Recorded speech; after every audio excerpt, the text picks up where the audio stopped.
इतकी प्राचीन आहे आणि त्याची परंपरा इतकी मोठी आहे की त्याच्यामध्ये त्याच्या शृंगारात वृद्धीच झाली पाहिजे, त्याला नख लागता कामा नये, हीच भावना आपली आहे. पण माझं मराठीतलं साहित्य अन्य लोकांना कळूच नाही. कदाचित माझ्या मराठी साहित्याबद्दलचा संकुचितपणा असेल. अन्य साहित्य जे माझ्या मराठी वाचकांना सुद्धा मिळालंच पाहिजे याला न करणं हे साहित्य निर्मितीच्या ज्ञान निर्मितीच्या कामातली मर्यादा असेल. आणि म्हणून अनुवादक या अर्थाने खूप महत्वाचा ज्ञान निर्मिती बरोबर ज्ञान पोचवणाऱ्यातला माध्यम आहे असं माझं मत आहे. आणि म्हणून या कार्यशाळेचं महत्व त्याहून जास्त प्रासंगिक, योग्य आणि महत्वाचं आहे. काहींना असे वाटतं की साहित्याने होतच काय. साहित्य हे करणाऱ्याचं आभूषण आहे, घेणाऱ्याची ऑप्शन आहे असं वाटणार आणि बोलणारी लोक मला भेटले. त्याला मी असांस्कृतिक म्हणणार नाही, त्यांच्या प्रवासातला अजून टप्पा पुढचा यायचा आहे इतकंच मी त्या ठिकाणी. पण त्यामध्ये जी दुरी असेल ती दुरी जर माझ्या भाषेत नाही म्हणून मला कळलं नाही, या व्यवस्थेतल्या मर्यादेमुळे असेल तर ती मला नको आहे. माझ्या मायबोलीत माझ्या भाषेत ते मिळालं नाही म्हणून ते मला घेता आलं नाही. निसर्गाला ही व्यवस्थाच मान्य नाही.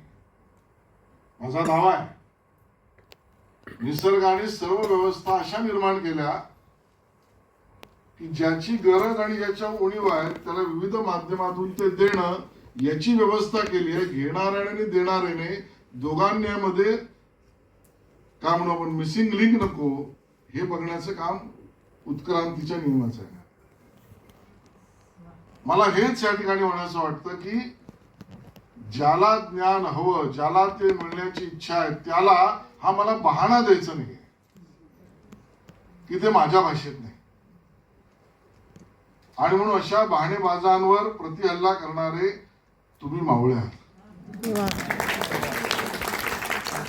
आणि म्हणून या संपूर्ण अनुवाद कार्यशाळेमध्ये तुमच्याकडनं अपेक्षित काम तुम्ही करालच, पण आमचं सरकार देवेंद्रजींच्या नेतृत्वात या कामाला खूप महत्व देतं.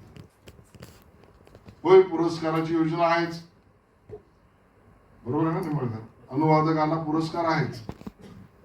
आता त्यांनी म्हटलं की सगळ्यांनाच मिळेल असं नाही, असं 2 रुपयाचं काहीतरी ते म्हणाले. ती प्रोत्साहनाची योजना आहेच. जरूर आजच्या अनुवाद कार्यशाळेमध्ये मला हे सांगायला आनंद होईल की आपला प्रतिसाद बघता त्या प्रोत्साहनाच्या योजनेला सुद्धा वाढीव रक्कम देण्याचं काम हे सरकार करेल. पण माझी एक विनंती सुद्धा आहे. हे 200 वर्ष मी चुकत नसेल तर महात्मा फुलेजींच्या, बरोबर आहे ना? आणि म्हणून अनुवादकांना माझी विनंती आहे की महात्मा ज्योतिबा फुलेंचं साहित्य किंवा त्यांच्यावरचं साहित्य आपल्या मंडळाने ठरवावं.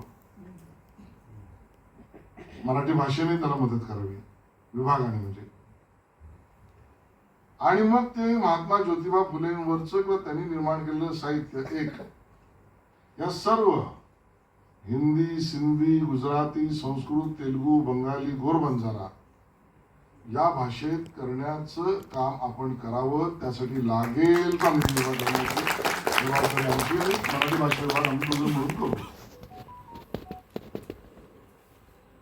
अनुवादकाचं काम हे त्या 2 ठिकाणच्या बांबूवर जी बांधलेली रेषेवर चालणाऱ्या त्या बालिकेसारखे आहे. कारण याला मर्यादाही आणि याच्या नाविन्यपूर्णतेची अपेक्षा नाही. याचा योग्य अर्थ निघाला पाहिजे, पण साहित्य अर्थपूर्ण झालं पाहिजे याची गरज आहे.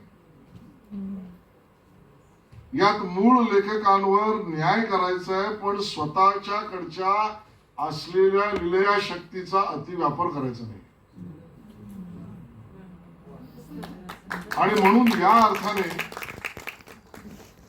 जर मानवी शरीर पंचमहाभूत तत्वांनी बनलेलं असेल तर त्यातला समतोल मनुष्य शरीराचं जीवन समतोल करतं. तर समतोल रसग्रहण साहित्य निर्माण करणारं समतोल शब्दांचे तुमच्याकडनं अपेक्षित आहे. म्हणून अशा अर्थाने या अनुवादकांच्या कार्यक्रमाला मला येता आलं याचा मला खूप आनंद आहे. माझी खूप इच्छा होती की मंजिरीताई तुमच्याशी आणि अन्य लोकांशी काही गप्पा पण माराव्यात, पण तुमचा गैरसमज दूर होऊ नये की मंत्री बिझी नसतात. म्हणून माझ्या कार्यवग्नतेने मला तो आपल्यातून लवकर निघावं लागतंय.